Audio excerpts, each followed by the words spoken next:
Hey, what's going on, everyone? Sly, and I'm talking about what happened yesterday. Couldn't make two videos in a row, man. After what happened with Jerry Kingston, man, I was done for the day, man. But man, another bad move by the 49ers, I think, is what happened with Jalen Graham, man. Him being cut, let go, then going to the Commanders. It just, to me, it doesn't make sense at all, man. Sometimes this regime just makes you head scratching moves, and I don't know what it is with linebackers. I remember our first year, 2017, getting Malcolm Smith, a guy who was with the Raiders, led the NFL in missed tackles, and you signed him to a big ass contract. I was like, wait, what the hell are we doing? And Jalen Graham, to me, had a solid preseason, had a solid camp. I remember just one play where he messed up. It was against the Saints, I believe, where I believe it was a play action, and he got caught looking in the backfield, and his guy ran a wheel route, and the quarterback fortunately overthrew him, and mistake, yeah.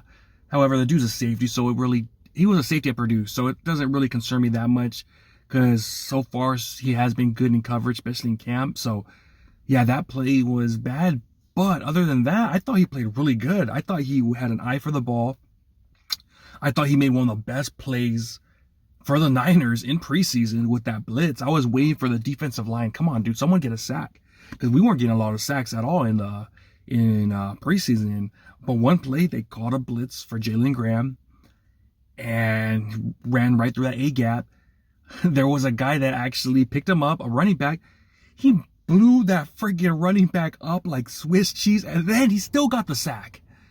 And you're like, all right, dude, yeah, this guy definitely is looking good, man. He's probably going to make the team. And then out of nowhere, man, you cut this guy, and you look at it as like, really?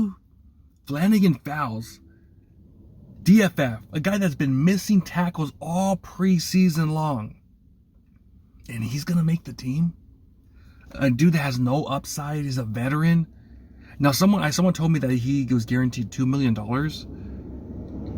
And I don't get that. Why the Niners constantly sign these, how should I say, these scrubs guaranteed contract. A few years ago, remember we gave Nate Sudfeld that guaranteed contract of $2 million, and they cut him because Purdy played great that training camp, and we were still on the hook for $1 million because good thing the Lions picked him up that year, or else we would have been on the hook for $2 million. So I think that kind of played a factor into it. But come on, dude, how could you not know before camp starting that Jalen Graham's better than DFF? It doesn't make sense. Like, how can you evaluate that and think, oh yeah, this how is Flanagan Fowles, like almost 30 years old, is way better than this young lion who's 24? It doesn't make sense to me. And I get it, Jalen Graham, he had that irk, that little tenant, how should I say this? He was really intense in practice. He was really intense in practice, where sometimes it looked like he was ready to start a brawl, man. But sometimes you need that. He pretty much was Dre Greenlaw, man. Dre Greenlaw gets all crazy and stuff. That's how Jalen Graham gets in practice. Like, he's really up in you. He's ready to go. He wants to make plays, and I think you keep a guy like that, man. You need guys to see that, and they'll get pumped up, as long as he doesn't do anything overboard. But he didn't do nothing overboard in camp, man. He just was aggressive. He really, every play, played like it was the last damn play of the game in practice. So I don't know how you fought that, how you go, oh yeah, you can't be doing that. It's like, dude, come on, man. He's out there making plays. So yeah, man, it's upsetting. Especially I made like 5 videos on this dude last year because I thought that it was there, and he definitely was one of the, I thought, better than Campbell. Like, no offense to Campbell, I thought Campbell actually had a good camp preseason too, deserved to make this team. However, I would still take Graham. I still would take Graham, the young guy. And you have to remember, man, a lot of our dudes are getting paid. Especially next year, Brock Purdy. You're going to need a lot of young guys to step up. You're not going to be able to play a lot of veterans because you're going to be paying so many we're a top heavy team. So why are you cutting these young dudes from Graham, Jared Kingston, when they could be with you for 3-4 years on the cheap. And they show promise. So I don't get that, man. It doesn't make sense to me. Like how you would pick DFF over that. And other guys too, like Ambry Thomas. Why is Ambry Thomas even on this team?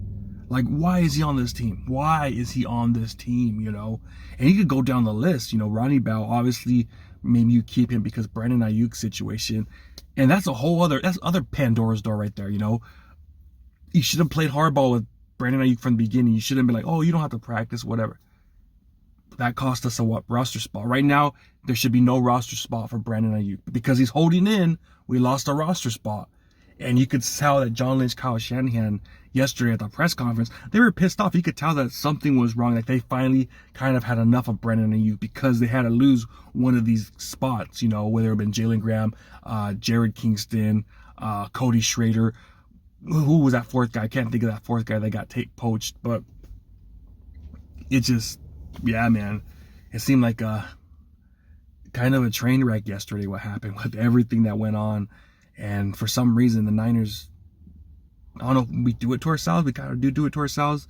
But we got to do better, man. We can't be making these stupid ass mistakes out there, because it could cost us. Last year it did cost us cutting a few guys, that cornerbacks that we definitely needed in January, February, and we were freaking shorthanded, man. We're calling dudes off the streets.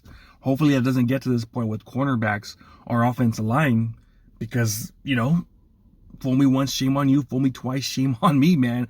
We can't be doing this over and over again, getting rid of good young talent. Who remembers, was it 2018? We got a guy named DJ Reed. DJ Reed, who has been making millions across the NFL since after he was a free agent, or since the Niners cut him. That guy was one of the better corners for a few years, and we just cut him. It's like, why are you doing that? You do this over and over again. How could you cut DJ Reed? DJ Reed would have probably been our best cornerback at the time, 2018, 2019. They brought in Sherman and stuff, but damn, DJ Reed was solid. And it's like, what are you doing, man? Like, who is in these rooms saying, yeah, we got to keep this guy, keep that? No, man, you got to grow some balls and watch the damn film. Why is it that us fans know more about who should be cut and who shouldn't be cut? It doesn't make sense. It's not rocket science. It's not rocket science. It's not rocket science. That's all I got to say. So, again, hopefully it doesn't bite us in the ass again.